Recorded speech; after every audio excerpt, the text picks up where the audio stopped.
In this video, I'm going to show you how to replace both the left and the right Joy-Con sticks with Hall effect sticks. So whether you're dealing with Joy-Con drift or your sticks look completely destroyed like mine, this will fix it. Here's everything you need for this repair: a tri-point screwdriver, Phillips screwdriver, a plastic pry tool, precision tweezers, and of course your replacement joysticks. And I'll leave links to everything down below if you want to grab them. Let's start with the left Joy-Con. First, remove the 4 tri-point screws on the back and carefully pry open the back plate. You want to be gentle here. There are cables inside that you do not want damaging it. Next, disconnect the battery. Use your pry tool to get underneath the connector and then gently wiggle it up. After that, remove the battery from the housing. Now remove the 3 Phillips screwdriver holding the battery cover in place.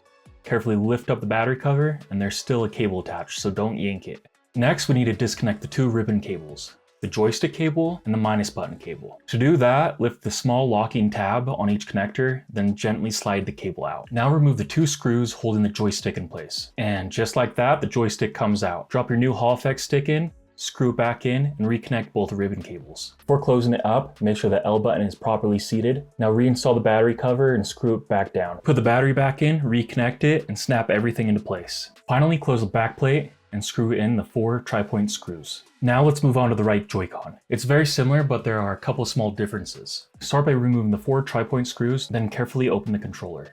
Disconnect the battery just like before. Now remove the 3 Phillips screws holding the battery cover. Here's where it gets a little different. There's a small cable attached along the side. Be extra careful when lifting the battery cover to avoid damaging it. Honestly, you can just leave the cover attached and move it aside. Next, remove the 2 screws holding the joystick, then disconnect the joystick ribbon cable. Swap in the new joystick, screw it down, and reconnect the ribbon cable. Before closing it up, make sure the R button is sitting correctly. Now let's reassemble everything. Put the battery cover back, reattach the side cable, reinstall the battery, reconnect it, and close everything up with the 4 screws. Now comes the fun part. Let's see if it actually works. Attach your Joy-Cons to your Nintendo Switch, go to System Settings, Controllers and Sensors, update your controllers if needed, then go to Calibrate Control Sticks, and then follow the on-screen steps. And just like that, brand new working Joy-Cons. No drift, no damage, good as new.